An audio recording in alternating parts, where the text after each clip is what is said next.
Box 5 and Hot 97 present Street Soldiers with Lisa Evers. I'm so glad you're joining us for this episode of Street Soldiers on hip-hop's new frontiers. I'm your host, Lisa Evers. We all know hip-hop has expanded and exploded globally, and that the culture continues to evolve and redefine itself with new energy and talent. Now thought leaders emerging from hip-hop culture are impacting more and more areas of our lives. Hip-hop remains a global powerhouse with mega-billion streaming artists like Drake and Kendrick Lamar. They not like us. They not like us. But everything is subject to change now that there are new AI tools. Platforms like YouTube democratize music by allowing artists to take their creations directly to listeners. YouTube Director of Music Culture, Tuma Basa, says AI will open up even more new avenues for creative expression.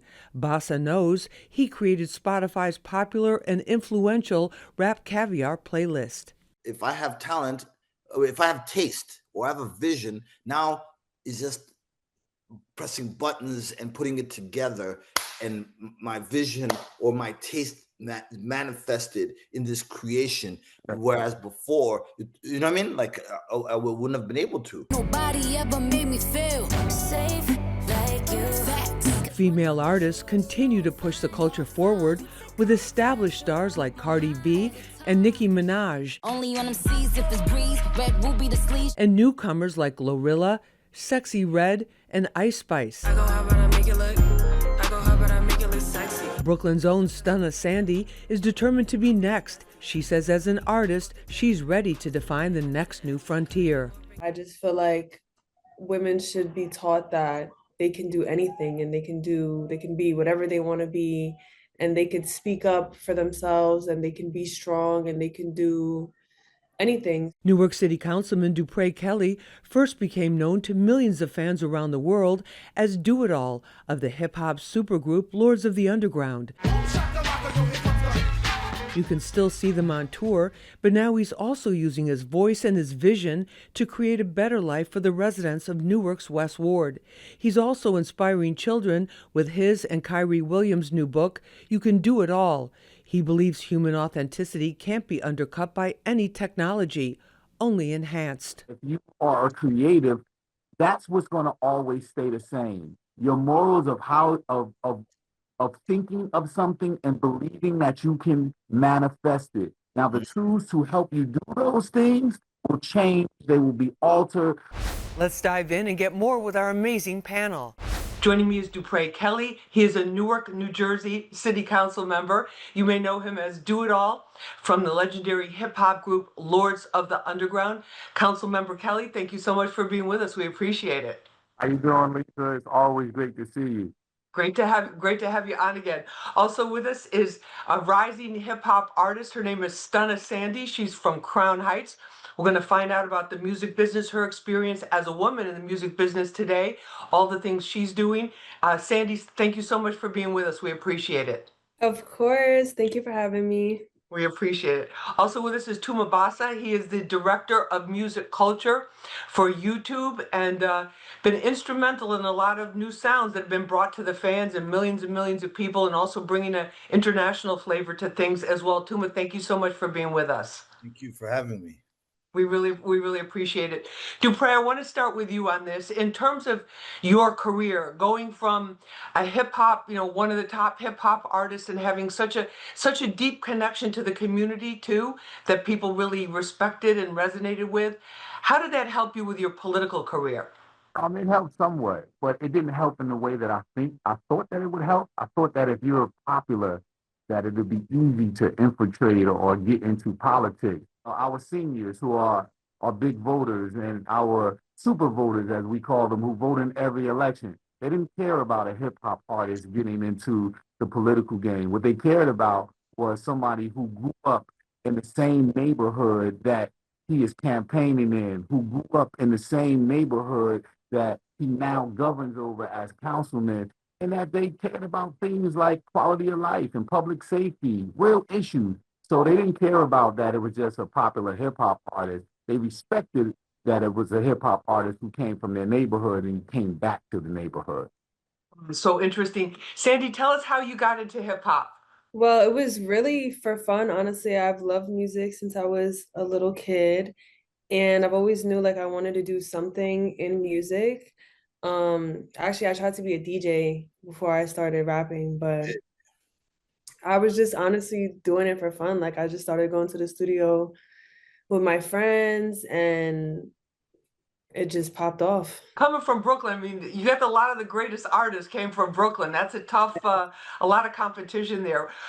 Have you ever thought about that, or has that ever affected you in terms of inspiration, maybe? Yeah, no, I get a lot of my inspiration is based off like what I grew up and what I saw, and there's so much culture in Brooklyn. So all my music is really just like experiences that I've lived through and that I've seen being in Brooklyn. All right, that's great. Tuma, give us a sense of where you see hip hop music today, because you've been involved in it for a very long time, and as it's expanded, as artists like like Dupré, who were artists become involved in other areas of life, they become business people, they become successful elected officials like himself, but still with that community consciousness. It's always, I think, been one of the beautiful things about hip hop. But where is it today? Where do you see it? Well, I think hip hop is the mainstream. It is the establishment now. That's the reality. It's permanent. It's not going anywhere. So it's like country or soul or gospel or reggae. You know what I mean? It's like the umbrella genre culture. It's not going anywhere, and it's going to continue to evolve. It's fragmented.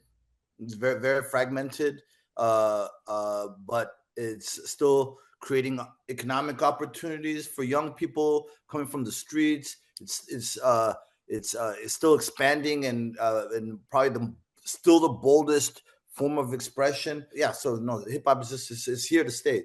Stay with us. There's more to come. Dupré, the running for office, and especially with Newark, where there's a lot of different challenges that people are going through. What was it about your career in hip hop? Because you guys were known as being very conscious about what was going on in the world, and that really struck a nerve with a lot of hip hop fans. What about that really helped you in terms of relating to all these different audiences who didn't listen to your music? There was a lot of wheels in the cog that really played a part in me moving toward politics. Or, hip hop has always been a genre of music that was conscious anyway, right? It was talking about, social things that were happening in our communities that the mainstream wouldn't talk about. That's what we use hip hop for, to send the messages that we understood as hip hop artists. And, I've had mentors in my life, like my manager from Lords of the Underground. He was a big mentor. I remember when we did MTV a while back, and I've been wearing Newark on my hats and Newark on my shirts. That's when I had the braids though, all these times. And I remember him saying, "You will represent Newark right now." Like I think the words he said was, "You Newarked out right now, huh?" And I just felt like we killed MTV, and I'm feeling myself. I'm like, yeah. And then he asked me a serious question. He said, "What have you done for Newark lately?" And I was like, "What you mean? I just put them in in front of millions of people on my hat." He said, "I'm not talking about marketing and promotion. What have you done for Newark lately?" And Lisa, I couldn't answer it. Here I am putting Newark around the world and on records and in front of videos, and can't answer a simple question about my city. What have I done for it? And I just felt like nobody be able to ask me that question and me not be able to answer it again. Tuma, in terms of the sounds, are there certain sounds that are really popping right now, or that are new to hip hop? Because hip hop is always, it seems one of the things about it is like always reinventing itself and always expanding. I mean, I wouldn't necessarily say it's the sounds; it's more of the worlds, right? Is there's a new lane in terms of like female artists like Stunna Sandy, who used to have to go through male gatekeepers, don't have to. So now we have a plethora of female artists with female fan bases, whether it be Lotto or the Sexy Reds or the I don't know, Bunna Bees or YK Nieces. This didn't exist like during the time, you know what I mean? One thing is you have OGs, the Raekwons and the Mobb Deeps putting out brand new records, right? We talked about international You have the young kids who have these direct relationships. Not the sounds. The sounds are deviating, and they're not getting names, but it's like they're every label talks about world building now. When we were coming up, it was like the sound, like, oh, this is how the South sounds. This is how the West Coast sounds. This is how you know what I mean? This is how they sound in England. No, now it's like worlds. Like you need to tap into the world because these guys are building these audiences, these conversations, these cultures, and these words. You know what I mean? Sandy, tell us about how you've created, how you really created your career, and have you used social media and well, obviously yes, but tell us how that's helped you. Yeah, I think a big part of my career has to do with like just posting myself and getting as many eyes on me as possible. And I feel like it was just important for like people to identify with me and be able to relate to me. So I feel like when people look at me, they see like just a regular girl. Like I'm just a regular girl from Brooklyn. So, and that's what I wanted. Like I wanted people to be able to see that like I'm just like you know what I'm saying? Social media definitely did have a big part of it, you know, TikTok, Instagram. I try to post on there as much as I can, stay consistent, and like build my world, I guess. Yeah. What have you found challenging? Oh, there's a lot of things that I wasn't expecting. Honestly, like I think the main thing is just being consistent. Like you always got to be putting your head down and just working and dropping consistently and blocking out all the other, you know, whatever negativity, challenges, whatever, just focusing on putting your work out and believing in yourself. Dupré, what about that? What about that? Like when you were performing with Lords of the Underground, it's like being a successful artist, and especially when things are really, really popping off. It's like you have to be almost, times at 24/7 on and like ready to go and all of that. Is it kind of the same as an elected official in a city like Newark? Well, firstly, to Lords of the Underground, shout out to Mr. Funky and DJ Lord Jazz. We still perform. We still go on tour. When someone was talking about building that world, we have built a world from our sound with Marley Marl and K-Def back in the day that people still have theaters and amphitheaters and international tours that we still do to this day. And it's just amazing that you got to be careful of, when Sandy says you have to put your head down and you have to stay in the work, she's right. You have to put your head down and stay in the work and be consistent so that it can last a long time, right? When you look at the music, the different sounds that influence hip hop, there have been certain trends in hip hop. Sandy, is there anything that you find now from your fans or the feedback? You're like, okay, this is really hot right now with my audience. I don't know. When I make music, I kind of just make what I'm feeling like, whatever mood I'm in. Like I don't really take too much account of other people. Of course, like I love hearing the feedback and everything, but when I'm in that space of like creating, I'm kind of just locked in on what I feel like doing. I'm sure you guys have all heard this too. It's like they'll say they will go to another country where English is not the main language, but everybody's singing along with the lyrics to the songs in English, and if they don't understand it, they're still obviously appreciating the music. Tuma, what about that in terms of is English still the dominant language in hip hop? Right now, it is. It's not the fastest growing language, probably, but it's still the dominant language. Oh, wait. Let me flip this. Actually, okay. When AI kicks in, right, and people can do remixes in Mandarin or Arabic or Kiswahili, right? That's when we're really gonna see how far hip hop goes. It's when people can actually understand better what, etc., without losing their voice or losing the song. So we're, in terms of linguistic barriers, it's about to be crazy. But Tuma, are you concerned with all the AI though that it's going to change? It's going to raise questions about the authenticity. No, hip hop is gonna be setting the rules. We already seen it when if hip hop will be saying what's authentic, what's not, what's taboo, Yeah. what's not, what's allowed, and what's not, because this is the most opinionated genre in terms of the fan base. So Right. we've already seen it happen when deceased artist's voice gets used, and everyone there's backlash. We've already seen it a few times where the rules are being set by as we go along, right? That's the other thing about hip hop is improvisation. Like we go with the flow. The improvisation has always been a part, whether it be freestyling or so. Even with this AI stuff and the rules, we're the ones who are going to be setting the rules because we have so many grassroots and grounded outlets, and you know what I mean, and whether it be podcasters or streamers. So what is considered authentic will evolve. You know, like the evolution of things. When things happen, right? You get a mass amount of people to agree or not to agree, right? So when you say the rules for something, there was so many rules for us in hip hop that currently doesn't matter. It's hip hop, right? That's why I agree with Tuma by saying hop will create the rules, because that is the now movement. Whatever the now movement, hip hop, whatever the now movement says it is, it will be so. About having your songs translated into other languages by AI. Yeah, I mean, I don't know. Maybe that would be good. I really don't know. I never thought about it like that.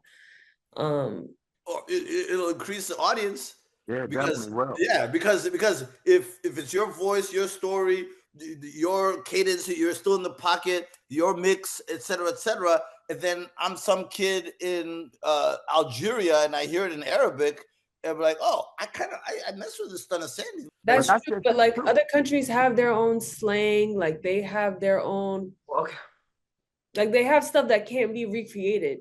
You know what I mean? Like they go through stuff that I wouldn't be able to talk about because I'm not them. I feel like it just takes away from like the human.